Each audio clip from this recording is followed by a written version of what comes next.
Okay, here we go. We're going to start out by defining what a mortgage is, okay? And so, just like if you were here in class, if you got notes, go ahead and write it in your notes. But I'm gonna repeat more than once the definition of a mortgage, okay? A mortgage is a loan on a home. M-O-R-T-G-A-G-E. A mortgage is a loan on a home. So when you hear somebody say, I got to make my mortgage payment, that means that they've got to make a payment on the loan that they have on their home. Okay. When you hear somebody say, I've got a mortgage loan, well, that means that they've got a loan on the home, and so it's a synonymous term. A mortgage is a loan on a home, okay? And so we're going to be talking a little bit about a mortgage. The first thing I want to talk about is just some of the requirements to get approved for a mortgage. The first two things that a bank or a lender is going to look at when they approve you for a loan, the first thing they're going to look at is your credit score. Okay, so your credit score is going to be a score that kind of says, all right, this is how well you've done at paying back your debts. In a real world classroom, you guys have you have a credit score, and your credit score is mostly based on how well you made your payments, if you paid your bills. If you pay your bills and you pay your bills on time, generally speaking, you're going to have a good credit score. There are other factors that go into your credit score, like what kind of debt do you have? Do you have secured loans, or do you have unsecured loans? Do you have a lot of credit card debt, or do you just have a debt on your home and a car? And so, how much debt you have is going to be a factor that contributes to it, and what kind of debt you have is going to be a factor that contributes to it, okay? If you have things like, if you had a car that got repossessed, that's going to show up on your credit report. It's going to hurt your credit rating, okay? If you had a bill that got charged off, is what they call it. Maybe at the hospital you got an outstanding balance and they sent it to a collections agency, it's going to start to show up on your credit report. So there are various things. There are things like your cell phone bill, that if you're not making your payments, they can report that to the credit bureaus, and it's going to start to impact your credit score. We're going to talk in more detail, and then my next lecture is going to be about credit scores, okay? And so we're going to go into that in a little bit more detail in the next one. But your credit score is going to be a major factor. One of the first things that they do when you go to apply for a loan is they're going to pull your credit report, and they're going to look at what your credit score is, okay? The next thing that they're going to look at is what they refer to as a debt to income ratio. Okay, now a ratio is a comparison of two things. If we did a ratio of boys to girls, we're comparing how many boys are there to how many girls are there. Okay, a debt to income ratio is going to compare these two things: the amount of debt that you have to the amount of income that you have. Okay, so I'm going to give you a quick summary of what a debt to income, how it works, but usually they're going to do it in a percentage, okay? So let's say that your income is $5,000 a month, okay? And let's say that your debt payments, that would include your house payment, that would include your car payments, that would include any payments that you're making on credit cards. But let's say that your debt payments total $1,000, okay? So what you're going to do is you're going to take 5,000, divide that into 1,000, and you're going to get point something something, right? Actually, sorry, that's not what. You're going to get 0.20.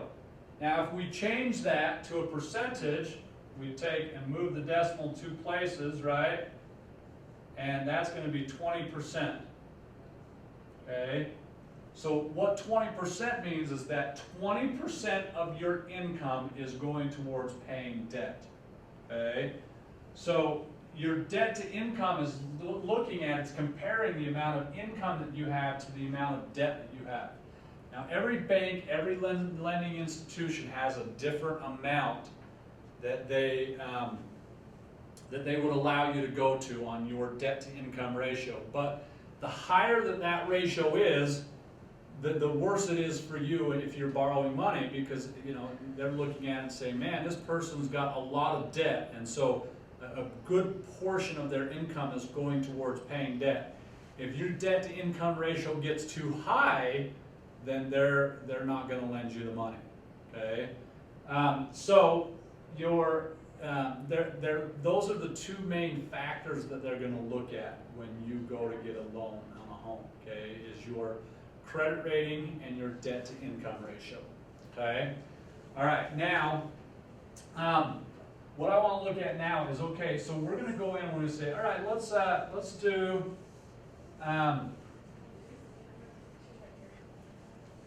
when we make a payment on a loan. Okay, so on a mortgage loan, that is. Okay, now in this class we've gone through and amortized a loan.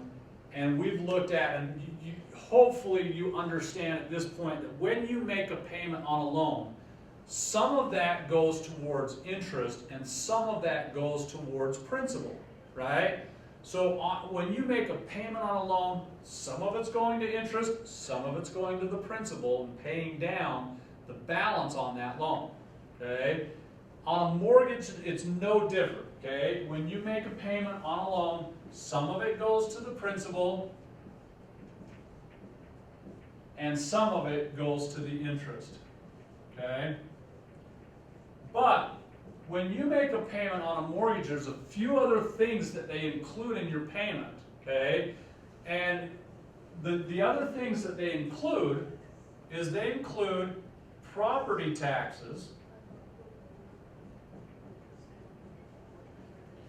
They include homeowners insurance.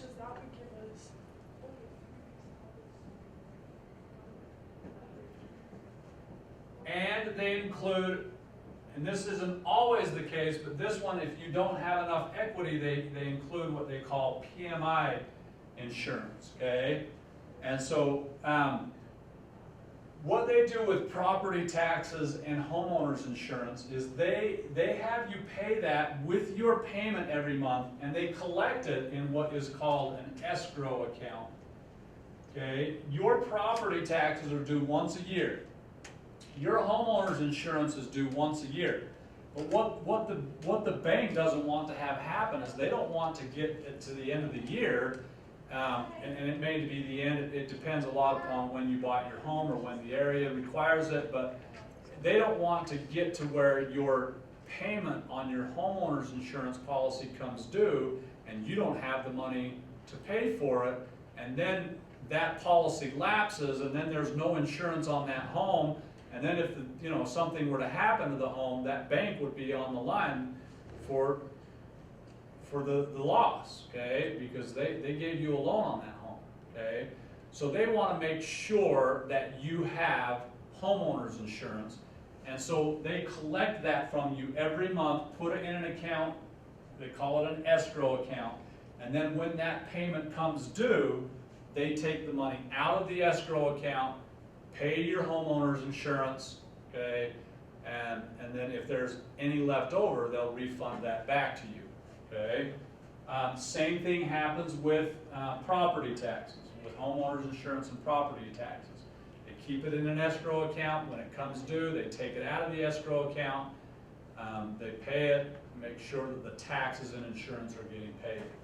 PMI is if you have if you borrowed more than 80% of the value of the home, then you're going to have to carry what they call private mortgage insurance, or PMI. Okay, and that is just to kind of protect the bank against becoming what they call upside down on the home, where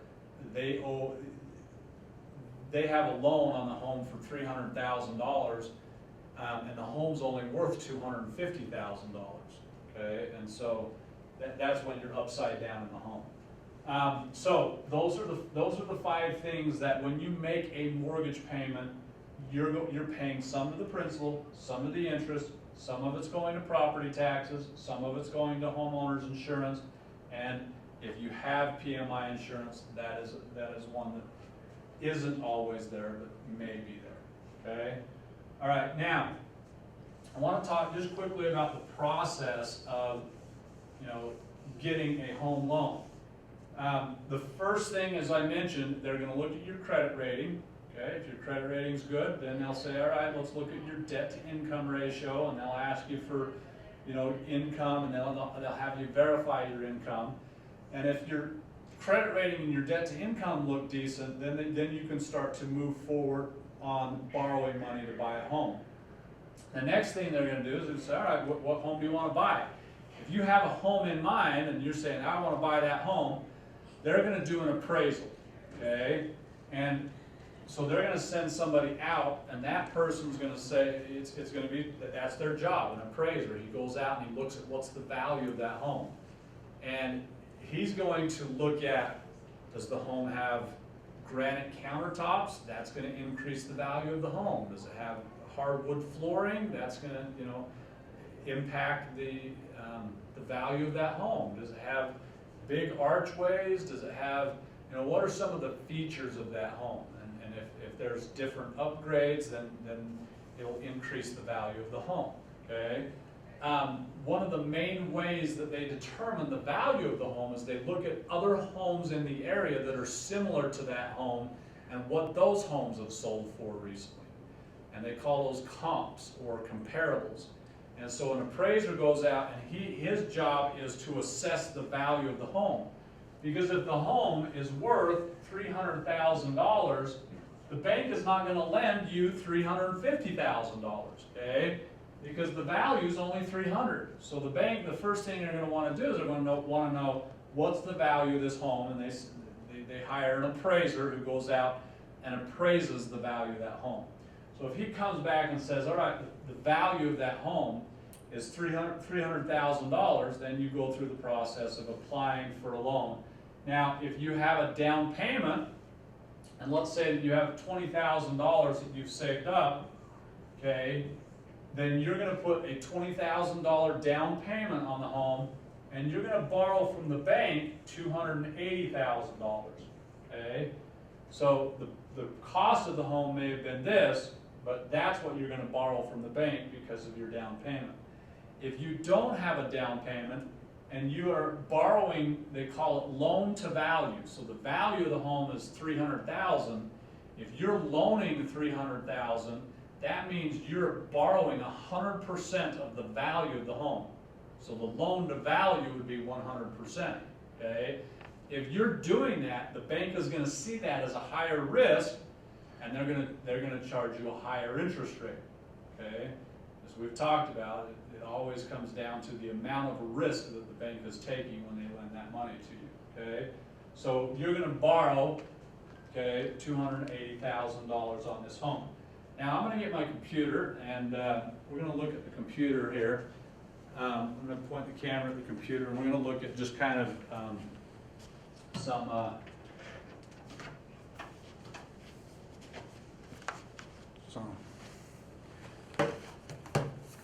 all right, let's point the camera at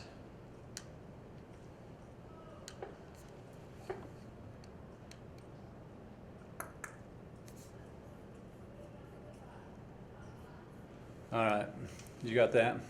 How do you zoom? Right here. You can't see the words. No, closer. Where do you want it? Or should I go bigger? No, I don't like that.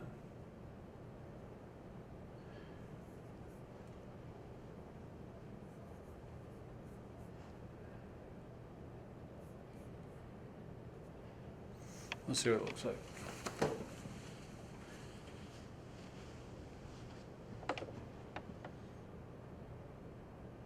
It's all right. It's small there, but that's all right. So, this is an application for a mortgage loan. A friend of mine sent this to me, and here are some of the fees, and this is on the quiz, so that you guys are aware. But here are some of the fees that I listed on the quiz, and just here's a hint for you. Okay, all of the answers are correct. Every single fee that I have listed there is a fee on a mortgage loan, but some of them will charge you different fees. It all generally ends up being about the same, but there's a loan origination fee, there's an application fee, there's a processing fee, there's an underwriting fee, there's an appraisal fee, there's money that they gather, like they have what they call title insurance. They're going to gather some money from you at the beginning for that escrow account for the property taxes and the homeowner's insurance, so that they start with some money in there and it's not just a zero account when you start. There's a settlement fee, there's a doc fee, an escrow fee, a doc preparation fee. I mean, it's crazy. An e-doc fee, that's they'll wire some stuff and they charge you a fee for that. There's recording fees to record it with the county. And so those are different fees that you're going to pay when you close on a loan on a home. You'll notice right here that the estimated closing costs on this one for about a $300,000 home is about $3,752. This is prepaid reserves. That's the escrow account that I was talking about. So if you put money into an escrow account, you've got about $2,000 that went into that right off the bat. And then if you want to buy down the interest rate and get a lower interest rate, it's about $2,000. You can buy down points, and depending on how much you buy it down. But on this $300,000 loan, okay. Well, the loan amount was $285, so that means they came with $15,000 down. But the total cost of the home end up being $308,347. That $8,347.97 is your closing cost, okay, and that's what you paid in closing costs. So this was quick and dirty, and just wanted to kind of give you an idea of how mortgages work, how mortgage loans work. But let me just take you real quick to the quiz. Okay, if you don't have the link for the quiz, let me know. But here's the questions for the quiz, and if you've watched through this entire thing, then I don't have a problem with just going through with you. Now, look, if you're getting questions wrong because you didn't spell it exactly like it's supposed to be spelled and other stuff, don't worry about it. I can go through and override it and make sure you get it. But the first one is define what a mortgage is. We said it's a loan on a home. Okay, what are the two main factors that banks or lenders look at when approving you for a loan? Debt to income ratio and your credit rating. Okay, what is included in a mortgage payment? Principal, interest, property taxes, homeowners insurance, and then PMI. Okay, identify 4 closing costs of a mortgage loan, and see, I said 4 here, and then I say choose all that apply. And what I want you to do is click all of those. All of those are fees or costs of a mortgage loan. Okay, and what school has the best students in the state? Capital A, capital F, capital H, capital S, AFHS, folks. So there's your quiz for you, and you should have that in a link. So if you don't, let me know.